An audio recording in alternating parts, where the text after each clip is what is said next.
Welcome to Big Daddy Storytime. We're reading from Disney's Pooh and Friends, Winnie the Pooh, the Bouncing Bear.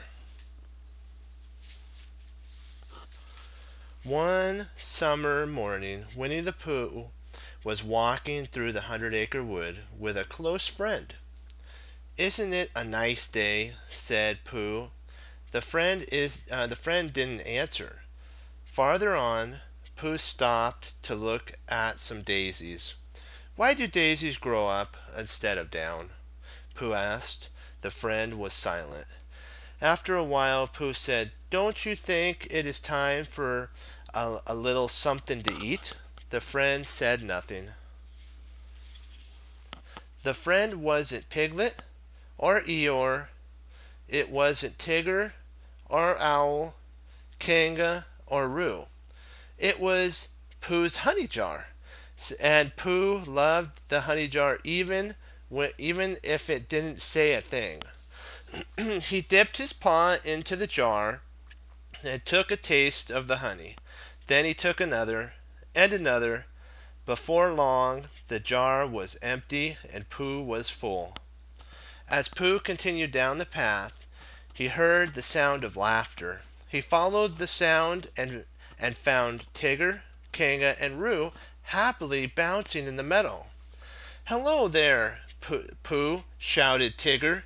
"It's a wonderful day for bouncing," Roo called out. "Come on, Pooh, you try it." Pooh imagined himself flying past the butterflies and birds, floating over the clouds, laughing all the way. He could hardly wait to bounce. Gripping the honey jar tightly, Pooh said, "Here I go." He bent his knees and sprang into the air. It was a fine bounce, except that Pooh didn't leave the ground. What he did was fall over sideways. Kanga helped him up, saying, "That jar looks heavy. Why don't you set it down and try again?" "Yes, of course," said Pooh. Pooh carefully placed his jar on the grass. Then he closed his eyes and bounced as high as he could. "How am I doing?" he asked, his eyes still closed. "Could be a bouncer," said Tigger. Pooh opened his eyes. He hadn't moved. "That's odd," said Pooh. "I thought I was making a bouncing sound." "I don't think it was a bounce," said Roo. It was more of a slosh." Pooh tried again and again, standing still, on the run, off rocks, over logs. Nothing seemed to work. "We're sorry, Pooh," said Kanga. "Maybe you should come back another time and try it again." Pooh picked up his honey jar and went home. That night he dreamed of bouncing, and the dream turned into a song. "Who's that bouncing up and down with a jar that's filled with honey? He act like Tigger, but his fur is brown.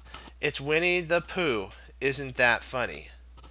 Who's that floating past the trees, out of the forest and into the blue?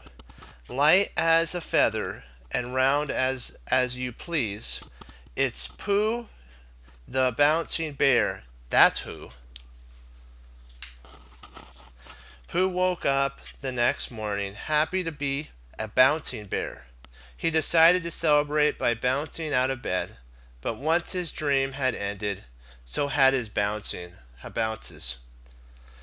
Pooh wanted to bounce as high as he did in his dream, but being a bear of very little brain, he didn't know how. So he set out to ask his friends about it. First he went to see Eeyore. He found the old gray donkey standing in the thistle patch. "Good morning, Pooh," said Eeyore. "If it is a good morning, which I doubt."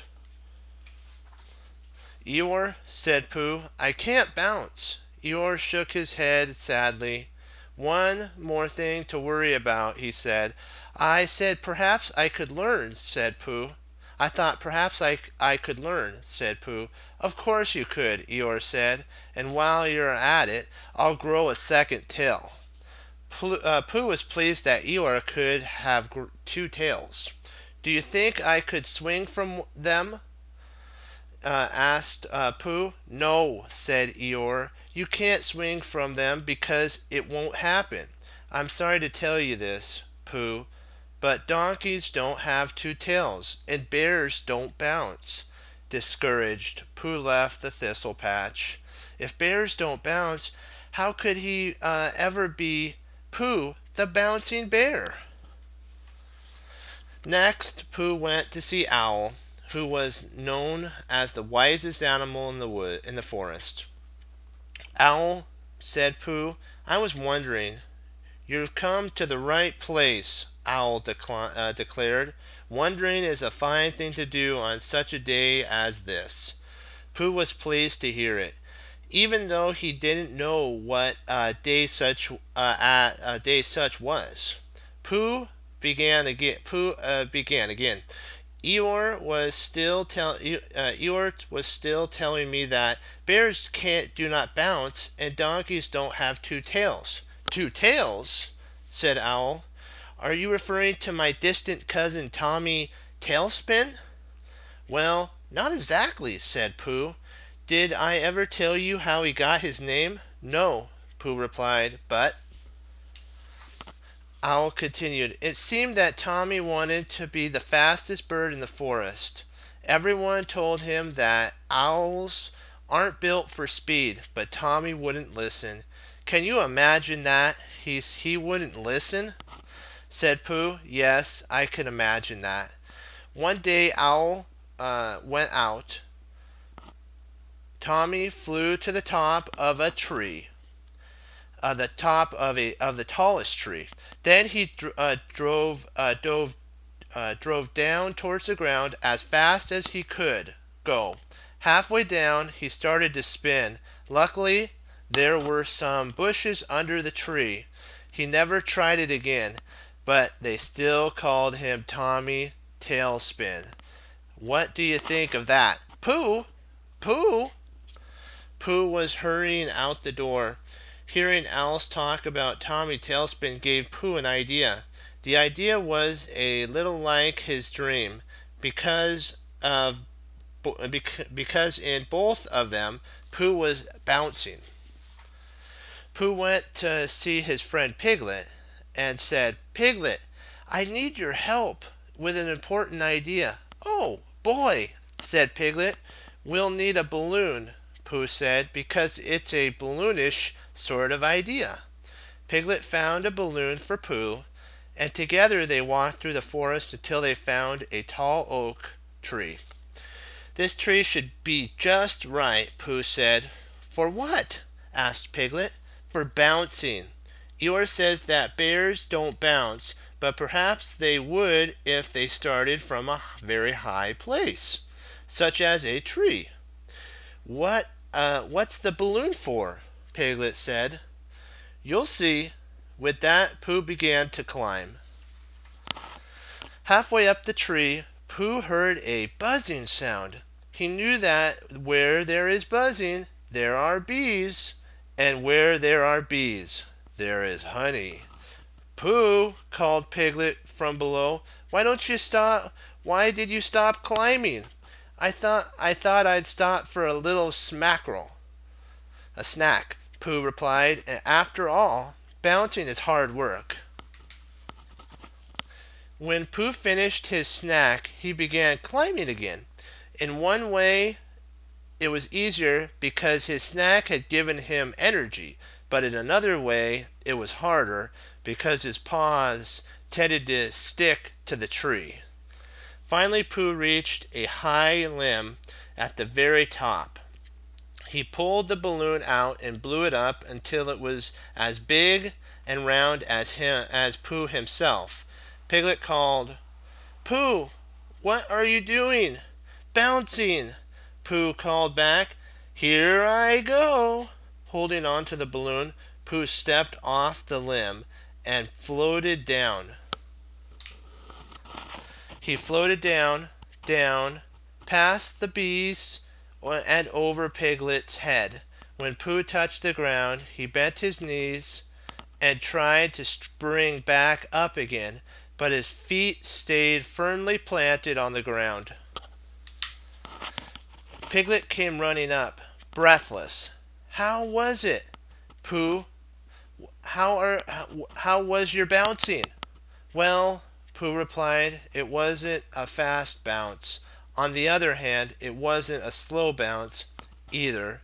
To tell you the truth, Piglet, I didn't believe it was a bounce at all."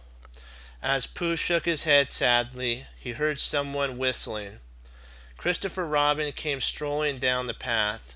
Christopher Robin," said Pooh, "have you ever tried bouncing?" "I've tried it," said Christopher Robin, "but I'm not very good at it." "Some of us can't bounce at all," Pooh sighed. "Pooh," said Christopher Robin gently, "bears aren't supposed to bounce." "What are they supposed to do?" asked Pooh. "They're supposed to eat honey and be kind to their friends." "Isn't that lucky?" said Pooh. "Those are just the things I like to do." Christopher Robin hugged Pooh and said, "Silly old bear." Christopher Robin took Pooh's hand, and together with Piglet they walked to the meadow, where they found Tigger, Kanga, and Roo laughing and bouncing. Pooh smiled and decided he could still be Pooh, the bouncing bear. He was bouncing inside, where bouncing really counts. So what we could take away from this, my friends, is this: that even, let's say you're not able to do some, like Pooh, inside you could do it, and like what Christopher Robin says, just be yourself, which is as special as the thing that you wanted to do. Be blessed, and come back to Big Daddy Story Time for more. Bye bye.